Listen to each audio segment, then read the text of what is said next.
aka Geeks.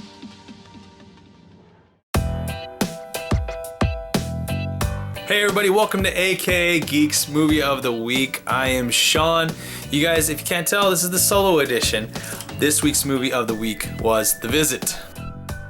Alright, so this movie, I've actually heard good reviews about it, a lot of people saying that this is the return of M. Night Shyamalan's return to at least making a decent movie. He took a break for a while for making decent movies to make movies like, and I'm going to read these off to you guys, After Earth, The Last Airbender, The Happening, Lady in the Water, and The Village. Yeah, this is supposedly his coming back to form movie. I went in this one thinking that it would be decent then, because I like Signs and I like what I know about him as a director. He always has like a twist in there and he always has something to get your attention. So going to this film, I was kind of excited. I'm not usually into what this one might be perceived as a horror film, so I'm not usually into that stuff.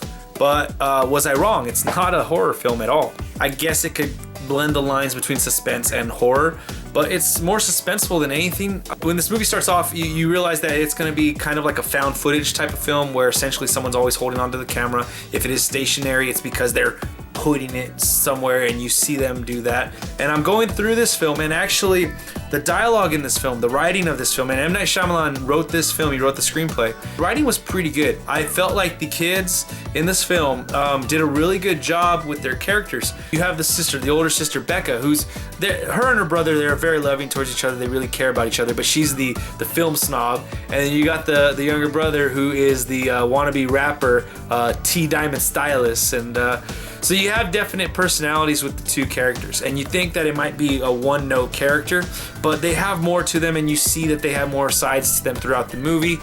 So it's a good job done with the writing in this aspect, as well as the acting, the young actors portraying these characters. I felt that the writing was really good in this film, the dialogue, all the interactions between people.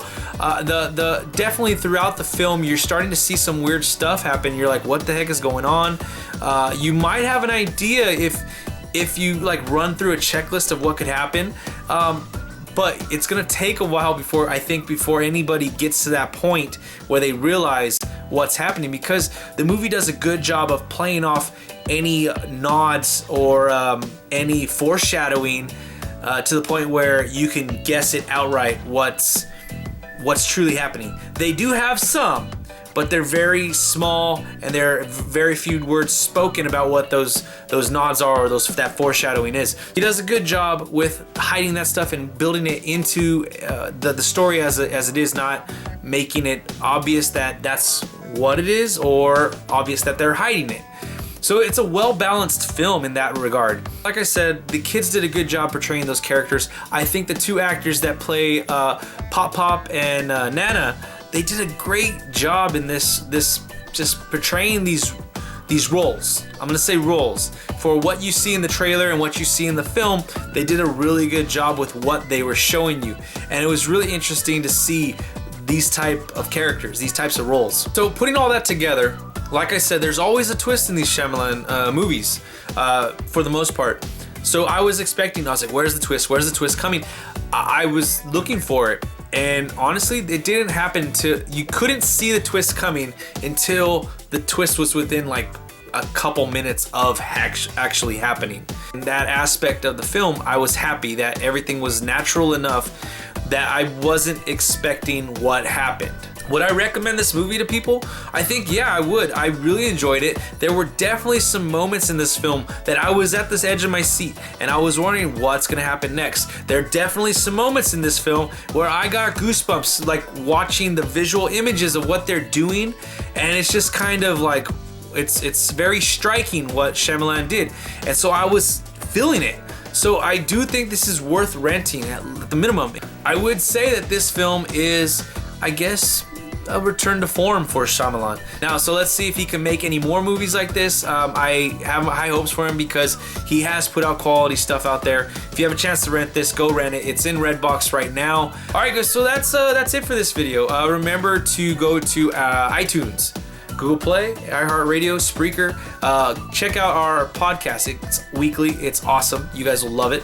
And for the rest of our stuff, you got Twitter, Twitch, Facebook. And for this video, you're here on YouTube with us, so remember to click the like, share, subscribe buttons down below.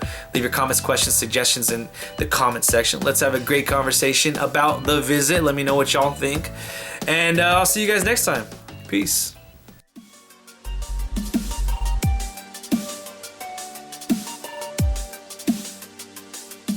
aka Geeks.